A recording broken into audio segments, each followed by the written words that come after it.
দেখছিলাম খেলার দুনিয়ার সবচেয়ে শিরোনামগুলো। দর্শক যুক্ত হতে পারেন আপনিও স্ক্রিনে দেখানো নাম্বারে। আমরা আলোচনায় ফিরে যাচ্ছি। দুটা ম্যাচ হলো গত রাতে এবং আজ সকালে।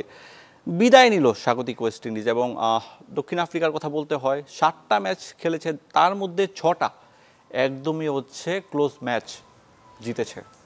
দেখুন, আমার কাছে যেটা মনে হয় দুর্ভাগ্য ওয়েস্ট ইন্ডিজের এই দলটা কিন্তু আমার কাছে মনে হয় যে শক্তির দিক থেকে ব্যাটিং বোলিং আমার কাছে মনে হয় অন্যান্য দলের তুলনায় অনেক ভালো ছিল এবং শক্তিশালী একটি দল ছিল। দুর্ভাগ্য যে তারা সেমিফাইনাল যেতে পারেনি। কিন্তু অপরদিকে আমার কাছে মনে হয় যে সাউথ আফ্রিকা নো ডাউট যে তারা টুর্নামেন্টের প্রথম রাউন্ড থেকে নিয়ে স্টিল এখন পর্যন্ত যে কতগুলো ম্যাচ খেলেছেন অনেকগুলোই ক্লোজ ম্যাচ। স্পেশালি বাংলাদেশের ম্যাচটার কথাই বলতে পারি, 4 রানে মাত্র ম্যাচটি জিতেছিলেন। তো এরকম ক্লোজ ম্যাচ খেলে তারা কিন্তু এখন সেমিফাইনালের মতো জায়গায় উপনীত হয়েছেন। তো সেমিফাইনালের প্রতিপক্ষ তারা যাদেরকেই পাবেন, ইন্ডিয়া অথবা অস্ট্রেলিয়া যাদেরকেই সামনে পাক না কেন, আজকে খেলার উপর নির্ভর করবে। তো সেক্ষেত্রে আমার কাছে মনে হয় এই ধরনের আর ক্লোজ ম্যাচটা হয়তো সেমিফাইনাল আমরা দেখবো না। কারণ এখানে সেমিফাইনালের যে 4টা টিমই দলই উঠবে, আমার কাছে মনে হয় যে জয়ের ব্যবধানটা একটু বড় বড় আকারে হবে। এই কারণেই বলছি যে এই সেমিফাইনাল যাওয়ার মতো যে দলগুলো আছে, ভারত, অস্ট্রেলিয়া, আফগানিস্তান, ইংল্যান্ড এবং সাউথ আফ্রিকা, তো এই 5 দলের যদি আপনি স্ট্যাটস দেখেন, ব্যাটসম্যানের কিন্তু প্রতিটা দলেই কিন্তু ব্যাটসম্যানদের সংখ্যা কিন্তু অনেক ভালো এবং তারা রানের ছন্দে আছেন। একমাত্র এক্সেপ্ট বাংলাদেশ যদি আমি বলি, সব ব্যাটসম্যানরাই ছন্দে আছেন এবং বড় রান করার কিন্তু হয়তো দলগত হিসেবে বড় রান করতে পারছে না, কিন্তু ইন্ডিভিজুয়ালি পারফরমেন্সগুলো কিন্তু অনেক দলের ব্যাটসম্যানদের ভালো।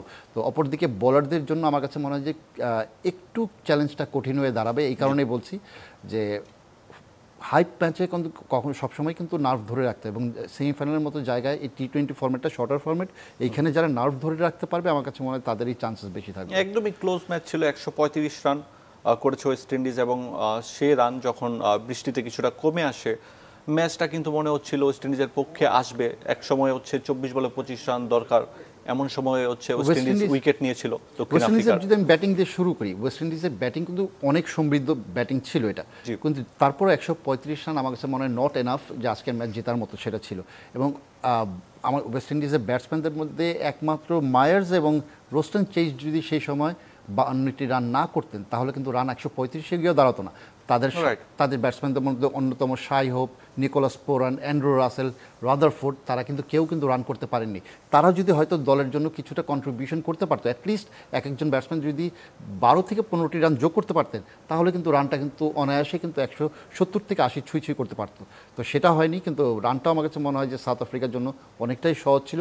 যদিও মাঝখানে দুবার বৃষ্টির জন্য খেলা বন্ধ হয়েছে, কিন্তু চেস করাটা আমার কাছে মনে হয় যে 135 রান চেস করার জন্য যে ব্যাটিং শক্তিটা দরকার ছিল, তাদের সাউথ আফ্রিকা দলের সেই ব্যাটিং শক্তিটা ছিল। এবং তারপরেও কিন্তু 7টি উইকেট কিন্তু তাদেরকে খোয়াতে হয়েছে। তো সেদিক থেকে আমার কাছে মনে হয় যে কন্ট্রিবিউশনের দিক থেকে নাম্বার 7-এর যে ব্যাটসম্যানটা যে ধরনের খেলার প্রয়োগ করার দরকার ছিল, মার্কো জ্যানসেন ঠিক সঠিক সময় সঠিক কাজটি করে দিয়েছেন। একদমই তাই, একদমই তাই। এবং ইংল্যান্ডের কথা বলতে হয়, তারা এতটাই সতর্ক ছিল যে 115 রান টার্গেট, 116 রান টার্গেট আপনার যুক্তরাষ্ট্রের বিপক্ষে, এবং ওই ম্যাচ তারা 10 ওভারের মধ্যে জিতে নিয়েছে। এই ধরনের একটা আত্মবিশ্বাস ইংল্যান্ড দলের জন্য করাটা খুব জরুরি ছিল সেমিফাইনাল ম্যাচে ঢোকার আগে, এবং তারা কিন্তু সঠিকভাবে কাজটি করতে পেরেছে। এবং যদিও আপনার টুর্নামেন্টের শুরু থেকে আপনার সুপার 8-এ ইংল্যান্ডকে নিয়ে একটা সংশয় দিয়েছিল যে তারা সুপার 8-এ যেতে পারবে কি পারবে না, কিন্তু তারপরেও টিম লাইক ডিফেন্ডিং চ্যাম্পিয়ন তারা, কিন্তু এটা কিন্তু মাথায় রাখতে হবে। এবং সেদিক থেকে আমার কাছে মনে হয় যে ইংল্যান্ড দলেও কিন্তু ব্যাটিং লাইন আপের ডেপথ কিন্তু অনেক লম্বা। নাম্বার 9 পর্যন্ত তাদের ব্যাটসম্যানরা কিন্তু রান করতে পারেন, এই ধরনের কিন্তু মানে ব্যাটিং শক্তিশালী তারা। তো সেই ক্ষেত্রে আমার কাছে মনে হয় যে টপ অর্ডাররা, ক্যাপ্টেন হিমসেলফ বাটলার যথেষ্ট দুর্দান্ত অসাধারণ। এবং আমার কাছে যেটা মনে হয়েছে যে তিনি যেভাবে চেয়েছেন যে যত দ্রুত সম্ভব এই টিমটার বিপক্ষে, ইউএসএর বিপক্ষে যদি আমরা রানটা তুলে নিতে পারি, আমাদের রান রেটটা আরও হ্যান্ডসাম হবে সেমিফাইনালে যাওয়ার আগে। তো সেই কাজটা তিনি খুব সুন্দরভাবে করেছেন। এবং টিম লাইক ইউএসএ কঠিন প্রতিপক্ষ ছিল আমরা জানি, কিন্তু তারপরেও তাদের স্ট্যান্ডার্ডটা কিন্তু আমার কাছে মনে হয় যে ইংল্যান্ডের স্ট্যান্ডার্ডের থেকে অনেক নিচু ছিল, এবং ব্যাটিংটা ওরকম খুব একটা বেশি তারা ভালো করতে পারেনি। এই কারণে কিন্তু তারা রানটা বেশি বড় করতে পারেনি। তো সেদিক থেকে বলাররা দুর্দান্ত বোলিং করেছিলেন ইংল্যান্ডের, এবং নো ডাউট জস বাটলার যেভাবে টিমকে হ্যান্ডেল করছেন অসাধারণ আমার কাছে। হ্যাঁ, অবশ্যই অবশ্যই। হয়তো শেষ চারে এই আত্মবিশ্বাসটা কাজে দিবে। দর্শক রয়েছেন আমাদের সঙ্গে, নাম প্রশ্ন দুটোই জানাতে পারেন। হ্যালো, জি আমি হাসান আল মামুন মানিকগঞ্জ থেকে বলছি। জি আমি বলছি কি, আমাদের টপ অর্ডার সহ সাকিব এবং টপ অর্ডার এই চারজন ব্যাটারকে বা এই চারজন প্লেয়ারকে দল থেকে ছাঁটাই করার কেন সাহসের সিদ্ধান্ত হবে না?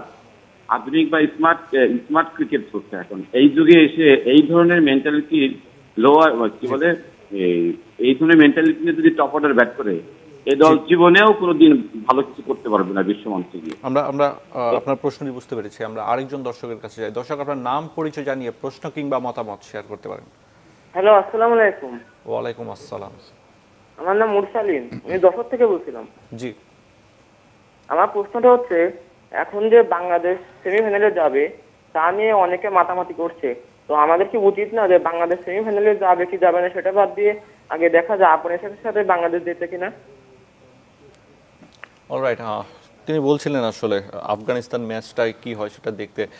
বাংলাদেশ নিয়ে আলোচনা করব। বাংলাদেশ নিয়ে আলোচনার ক্ষেত্রে প্রত্যেকটা বিশ্বকাপের সময় যেটা হয় যে অমুকের সঙ্গে তমুকে জিতবে, তারপর একটা ইকুয়েশন দাঁড়াবে, তারপর বাংলাদেশ যদি যায়। এবারও এরকম একটা সমীকরণ রয়েছে। আমরা একটা রিপোর্ট দেখে আসি, গ্রুপ 1-এর যে সমীকরণ।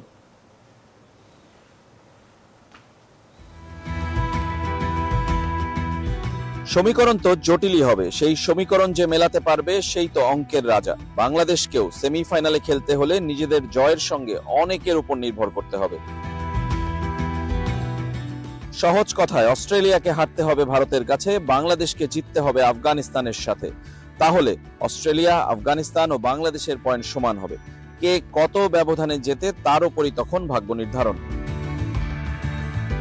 গ্রুপ 1-এর পয়েন্ট টেবিল বলবে 4 দলেরই সুযোগ আছে সেমিতে যাওয়ার, 4 দলেরই বাদ পড়ার। সেন্ট লুসিয়ায় আগে নামবে ভারত অস্ট্রেলিয়া। ভারত জিতলে সবার আগে চলে যাবে শেষ 4-এ। 6 পয়েন্ট নিয়ে হবে গ্রুপ সেরা, মিলবে গায়ানার টিকিট। হারলেও সুযোগ থাকবে। যদি বাংলাদেশ জেতে তাহলে রান রেট পর্যন্ত যেতেই হবে না। অস্ট্রেলিয়ার ম্যাচ যেহেতু আগে, নিজেদের কাজ নিজেরা করে পৌঁছে যেতে পারে সেমিতে। ভারতকে হারালেই অন্তত নিশ্চিত, কেননা আফগানদের চেয়ে এখনো রান রেটে এগিয়ে অজিরা। জিতলে সেটা আরো বাড়বে। আফগানিস্তান কেবল বিশাল ব্যবধানে জিতলেই বিদায়ের প্রশ্ন আসবে অজিদের। হারলেও সুযোগ থাকবে যদি বাংলাদেশ হারিয়ে দেয় আফগানিস্তানকে। সেন্ট ভিনসেন্টে সব সমীকরণ পরিসংখ্যান জেনেই নামবে বাংলাদেশ আফগানিস্তান। তবে ভারত অস্ট্রেলিয়া ম্যাচের ফল যাই হোক, আফগানিস্তানের আশা থাকবে। অস্ট্রেলিয়া জিতলে তাদের জিততেই হবে। অজিদের হারলেও থাকবে সুযোগ। বাংলাদেশের জন্য সম্ভাবনাটা ক্ষীণ। যতই ক্ষীণ হোক, অঙ্কে অসম্ভব বলে কিছু নেই। Rezwanuzzaman, channel 24, West Indies. জি, আমরা রিপোর্টে যেমনটা দেখছিলাম, অনেক কঠিন সমীকরণ। এত সমীকরণের চিন্তা নিয়ে তো আসলে বাংলাদেশ ক্রিকেটটা বোধহয় খেলবে না, নাকি? দেখুন, সমীকরণ কি দাঁড়ায় না দাঁড়ায় সেটা পরে, কিন্তু তার আগে কিন্তু আপনার ম্যাচটা জিততে হবে আফগানিস্তানের বিপক্ষে। তারপর আজকে ম্যাচ আপনার ইন্ডিয়া এবং অস্ট্রেলিয়া ম্যাচের উপর ডিপেন্ড কিন্তু অনেক কিছু করছে, যে কে হারে কে জিতে তাদের উপর বেস করে আমাদের রান রেটের ব্যাপার আছে। আমরা কিন্তু রান রেটের একেবারে কিন্তু তলানিতে এই গ্রুপের 4টি দলের মধ্যে আমরা সব থেকে নিচে, এবং আমাদের কিন্তু -2.48, আমরা কিন্তু অনেক পিছনে রান রেটে। তো সেক্ষেত্রে আমাদের জিততে হলে কিন্তু বড় একটা ব্যবধানে জিততে হবে। এবং T20 ফরম্যাটে যদি আপনি কোনো দলের বিপক্ষে যদি 25 রানেও জিতেন, সেটাও কিন্তু অনেক বড় ব্যবধান কিন্তু গড়ে দেয়। তো সেক্ষেত্রে আমাদের অবশ্যই মাথায় রাখতে হবে আগে ম্যাচটা কীভাবে জিতা যায়। আর এটা আমার ব্যক্তিগত মতামত যে আমরা কিন্তু T20 বিশ্বকাপটা মিশন শুরুর আগে কিন্তু আমরা কিন্তু সবাই কিন্তু চেয়েছিলাম যে আমরা সুপার 8-এ যাতে গিয়ে উপনীত হই, এবং আমরা কিন্তু সেটা কাজটা কিন্তু করতে পেরেছি। সুপার 8-এ যদি কোনো বড় দলকে হারাতে পারি, হ্যাঁ, সেটা বাংলাদেশের জন্য একটা বোনাস স্বরূপ, এবং বাংলাদেশ দলের জন্য সেটা ভালো। কিন্তু এখন পর্যন্ত যেটা হয়নি। তারপর আমাদের সামনে একটা আফগানিস্তানের সাথে যেহেতু সুযোগটা আছে, অবশ্যই আমাদের এখানে আত্মবিশ্বাসের জায়গায় একটি জায়গা থেকে হয়তো আমরা আত্মবিশ্বাস নিতে পারি। আফগানিস্তানের সাথে আমরা কিন্তু কখনোই কিন্তু বিশ্বকাপের মতো আসরে কিন্তু কোনো ম্যাচ হারিনি। এখানে একটা আত্মবিশ্বাসের জায়গা আছে। যদিও বাংলাদেশি ব্যাটাররা খুব একটা ভালো ছন্দে নেই, কিন্তু বোলাররা কিন্তু ভালো ছন্দে আছেন। তো বাংলাদেশ, আমার কাছে মনে হয় যে গুড নোট দিয়ে যদি আমরা এই টুর্নামেন্টটা শেষও করতে পারি, সেটা বাংলাদেশ দলের জন্য খুব খুব উপকৃত এবং ভালো। কিন্তু তবে একজন দর্শক যেটা কোশ্চেন করলেন যে আপনার টপ অর্ডারকে ছাঁটাই, আর লিটন দাসের কথা বলতে পারি, 17 ম্যাচ তিনি কোনো 50 পান না T20-তে। দেখুন, এই মুহূর্তে কিন্তু দলে আমরা যদি চাই যে লিটন দাসকে বাদ দিয়ে আমরা আরেকটা প্লেয়ার ইনক্লুড করাবো, সেটা কিন্তু দেশ থেকে নিয়ে যেতে হবে, কিন্তু সেই সুযোগটা কিন্তু সেখানে নেই। অলরেডি একটা স্কোয়াড সেখানে আছেন এবং এই স্কোয়াডের বাইরে এখন যদি কাউকে নতুন কিছু যদি করতে হয়, কাউকে না কাউকে ইনজুরি সেটা করতে হবে, অনেক কিছু আছে কিন্তু বিশ্বকাপ ধরেন শেষ, দেন বাংলাদেশ তো টি-20 খেলবে, তখন সেটা কি হবে? আপনার নাজমুল শান্ত, তিনি রান পাচ্ছেন না দীর্ঘদিন, লাস্ট দুটো ম্যাচ যদিও 40 করেছেন বা 50 তারাও হচ্ছে এবং 15-16 ম্যাচ আগে। তো এই ধরনের ক্রিকেটার যারা হচ্ছে পারফর্ম করতে পারছে না টি-20-তে, তারা আসলে কতদিন থাকবে? মানে নতুন কিছু ট্রাই করবে কিনা ক্রিকেট বোর্ড? অফকোর্স আমাদের তো সেই সুযোগটা আছেই, কিন্তু আমার কাছে যেটা মনে হয়, আপনি যাদের নাম বললেন, লিটন দাস দিয়ে শুরু করি।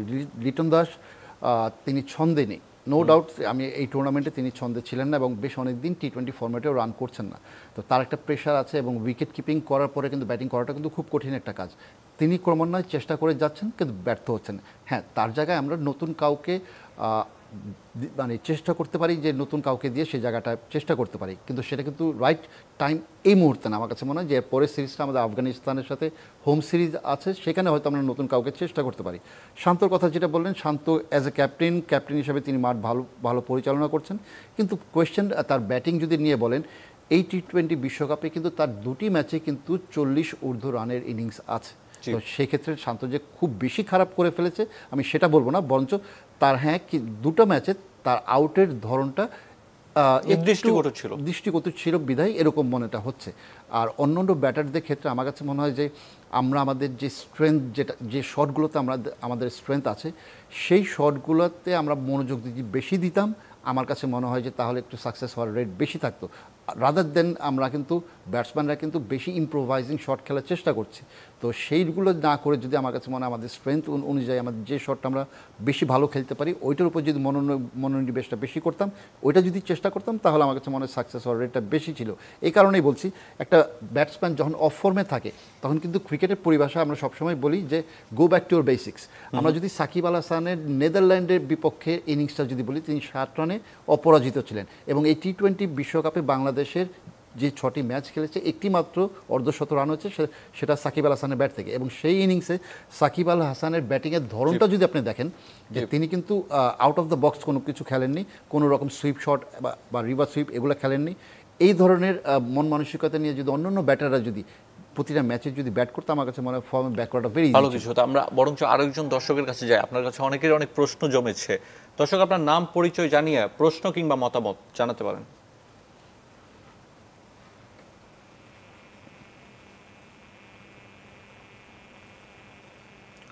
দর্শক শুনতে পাচ্ছেন? নিশ্চয়ই যান্ত্রিক গোলযোগের কারণে আমরা প্রশ্নটি নিতে পারিনি। আমরা বরঞ্চ একটা বিরতিতে যাই, বিরতির পর ফিরে এসে আরো আলোচনা করব ভারত এবং অস্ট্রেলিয়া ম্যাচ নিয়ে। ক্লেমন বিয়ন্ড দ্য গ্যালারিতে বিরতি নিচ্ছি।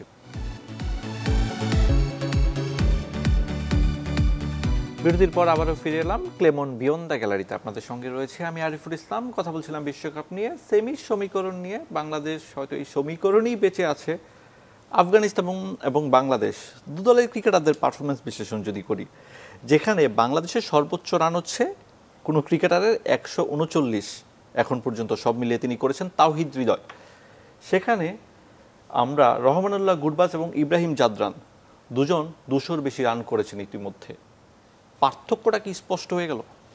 অফকোর্স পার্থক্য তো আছে, কিন্তু আফগানিস্তান ভালো ক্রিকেট খেলছেও বটে। আমি যদি লাস্ট ম্যাচের কথাই বলি আফগানিস্তানের প্রথম উদ্বোধনী পার্টনারশিপ 118 রানে। এখন পর্যন্ত আমার কাছে মনে হয় যে এই বিশ্বকাপে যতগুলো ম্যাচ অনুষ্ঠিত হয়েছে, খুব কম দলই এই সুযোগটা 3বার করেছে হবি ভাই, 3বার এখন পর্যন্ত। তো সেই ক্ষেত্রে আমার কাছে মনে হয় যে তারা কিন্তু প্রথমে কিন্তু এই মেসেজটা কিন্তু থ্রু করে দিয়েছে যে না, অস্ট্রেলিয়ার বিপক্ষে যেন আমাদের ব্যাটিং লাইন আপটা শক্তিশালী।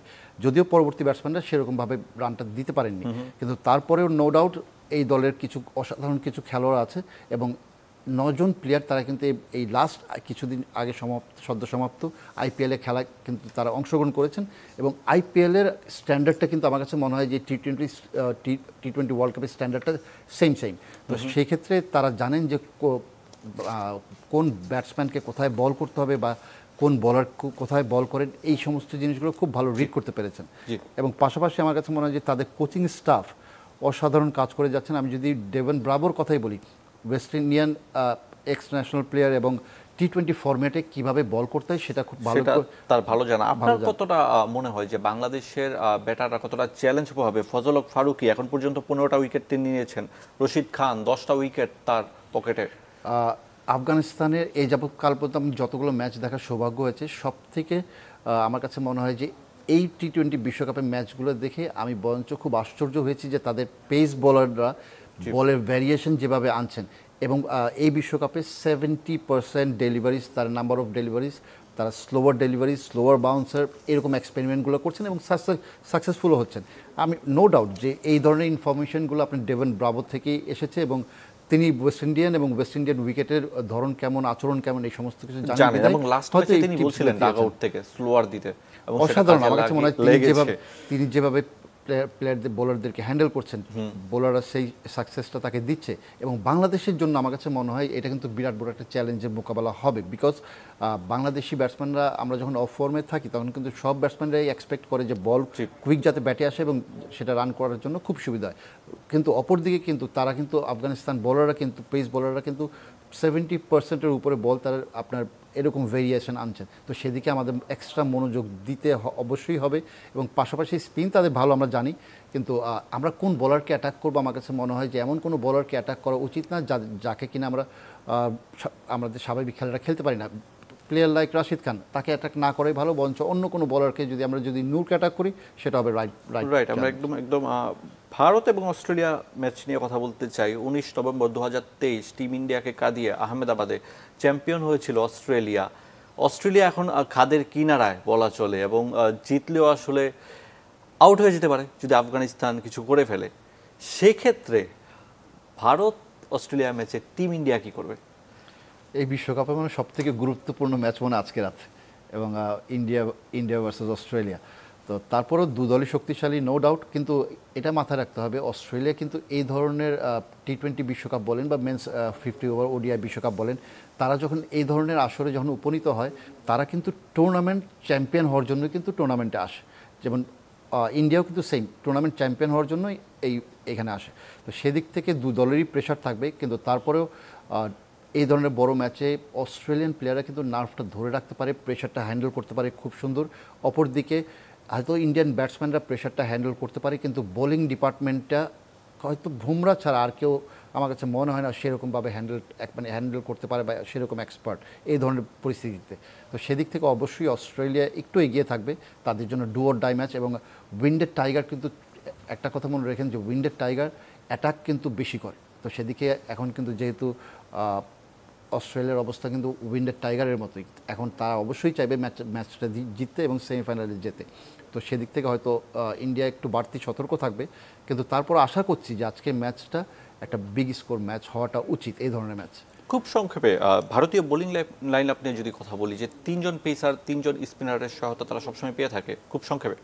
অসাধারণ, আমার কাছে মনে হয় যে তাদের বোলিং লাইন আপ এবং ব্যাটিং লাইন আপ দুটোই অসাধারণ, এবং জাসপ্রীত বুমরা আজকে মনে হয় গেম চেঞ্জার হয়ে দাঁড়াতে পারে। থ্যাংক ইউ অভি ভাই আমাদের সময় দেওয়ার জন্য। ধন্যবাদ আপনাকে।